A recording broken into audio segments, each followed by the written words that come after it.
Hi everyone, welcome to this conversation. And I'm in conversation with Jo Lynch. And we're going to be talking now about the whole environmental global warming issue and what Jo thinks about that. So, hi Jo, Hi, Rod. good to see you. Uh, so, where does your interest in the environmental global warming issue come from? I think really it stems from my interest in animal welfare. I was brought up in a house where my dad was vegetarian, so that was always something that was in the background as I was growing up. It was something that was just there and totally natural.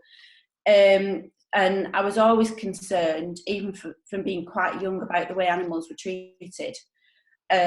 So whether that was, things like fox hunting, animal testing, factory farming, I think caring about the way that we treat animals kind of goes hand in hand with issues surrounding the environment. So I think that's where it originally has stemmed from. So, with that in mind, what what is it that is the difference that that's making to the way that you live now? Um, I think that my love for animals has always been there, like I said, but thinking about the environment is something that's a more recent thing that's sort of, become part of my life and part of the life of my family as well. Um, I was thinking about this, and I think possibly because, I was part of the generation that went from things like having the milk delivered on the doorstep every morning to that being something that didn't really happen anymore, and everybody buys the milk from the supermarket. I was that sort of transition generation. So it's I think it's taken a while for us to realise the impact that actually that transition has been having on the environment all this time. I think it's only sort of now in the last sort of 10-15 years that it's really become sort of in everybody's consciousness. So I think that maybe in the last 10-15 years, I've started trying to do things within my own home with thinking about its impact, the impact of what we do in our house has on the environment. So like everybody else, I recycle. It's not always easy when I find the recycling things in the normal bin and normal things in the recycling bin. I'm one of those who's got my gloves on. I'm in there, sorting it all out and going mad at everybody. I know what you mean. But I mean, we kind of do that as a matter of course now. So recently, in the last sort of few years, I've been thinking about what the next steps are. What other little things can we do that can have an impact? So, for example, I've already mentioned, like having a milkman. We've gone back recently to having our milk delivered, and that was a conscious effort to have less of an impact on the environment with recycling loads of milk bottles and things like that. But I think what we found was quite quickly, within the first week or so of actually having our milk delivered, was that we were not going to the supermarket every day, because we were going every single day. And Yeah. because we weren't going every day, we weren't spending a fortune on all sorts of bits of rubbish. So we actually, although we were paying more for the milk, slightly more for the milk, we were actually saving a fortune, not buying all the rubbish that we picked up in the trolley as we went round. And also we were saving money on petrol as well, because we weren't up and down to the supermarket every day. So actually it's been a win-win for us. Just that Yeah, one small change yeah, has been really good for our family. that's But I fantastic. think, yeah, and it is, and it was just a small change, and it was so easy to do, and anybody can do that. But I think the thing that, I mean, that's had a really good impact. But I think the other thing about it was both my daughters had never seen a milk bottle before, And neither of them, would you believe it, knew how to open a milk bottle, which Mark and I thought was hilarious. We had a lot of, we teased them to death over that. But we're making sure that neither of them get to see this video then. Well, Eloise isn't allowed on Facebook anyway, so. But yeah, it was just really funny, that sort of aspect of it. It really brought home how times have changed, that our children don't know about those simple, basic, everyday things that we just grew up with and so take for granted, so just opening a milk bottle was just unbelievable. So yeah, that was quite funny. That is brilliant. I love that. I love that story, and that really does speak to our age, doesn't it? Yeah. Um, Well, yeah. Sorry, I shouldn't say our age. Well, I wasn't going to say that, Yeah. If you were picking, one priority thing that you'd like to see more of us doing, what would it be? I think do something, whatever it is, something as small as getting your milk delivered has had a huge impact on our family, and actually the environmental impact that it's had would have is could be huge if more of us did that.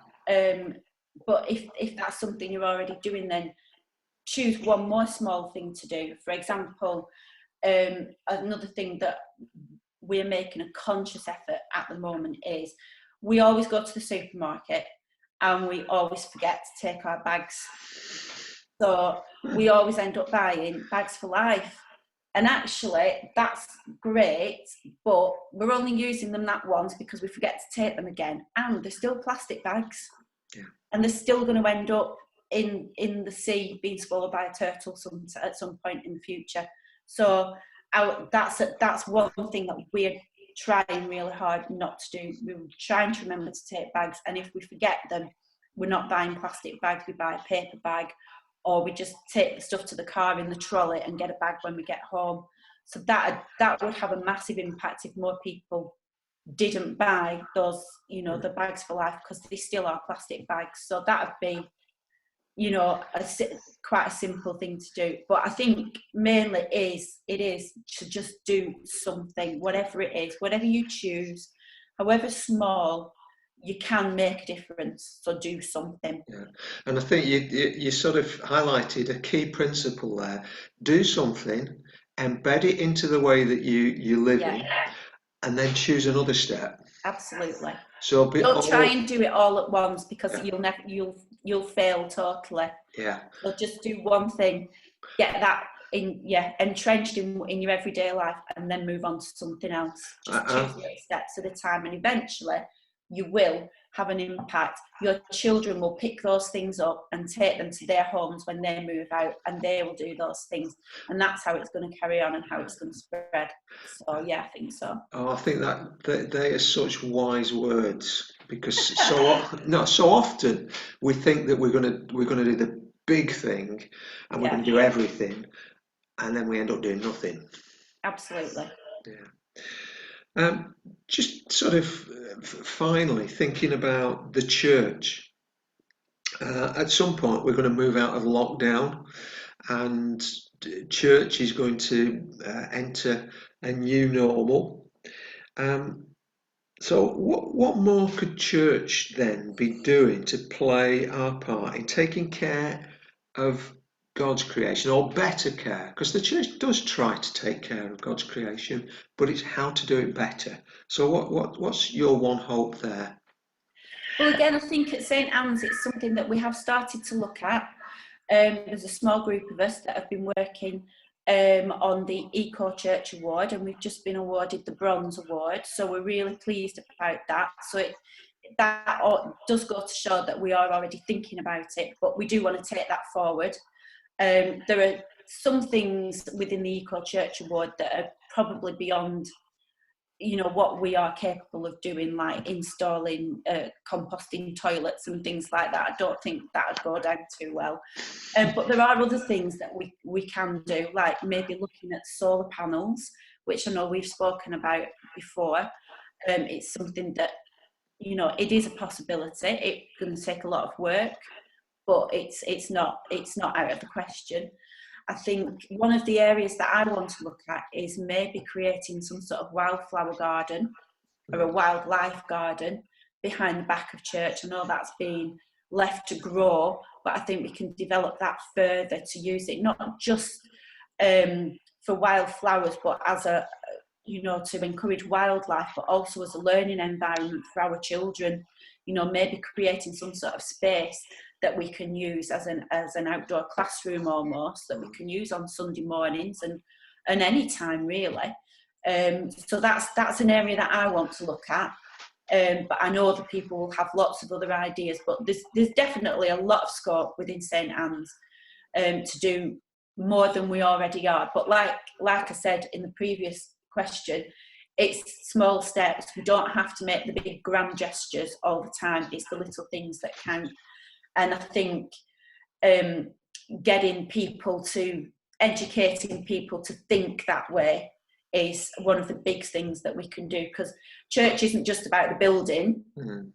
We've discovered that. Yeah, church is actually the people that are in the building. And if we are educating the people that come into St Anne's, they will take that away to their own homes.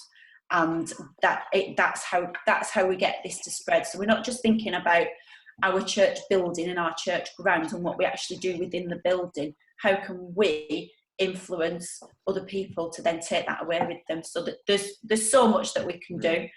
I'm sure we can, we'll be having lots of debates on this in the future, but it's just little small steps and getting everybody on board, I think. Yeah. Jo, your passion for this comes across, and you are getting more passionate as the conversation's been going on. So I look forward to having more and more conversations, but not just the conversations, seeing action. Action, definitely. Yeah. Well, you know what I'm like. I have loads of good ideas, but it's putting it into action. So I will be badgering people to, get involved, and especially with the wildlife garden that I'd like to get started. I can't do all the heavy lifting, so I will be roping people in.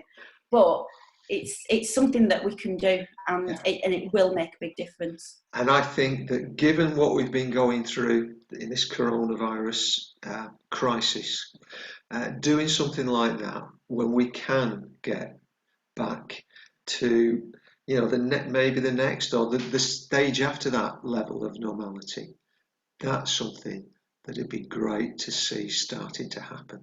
Absolutely. Yeah. Jo, thank you so much for being in conversation with me. Thank you, Rod.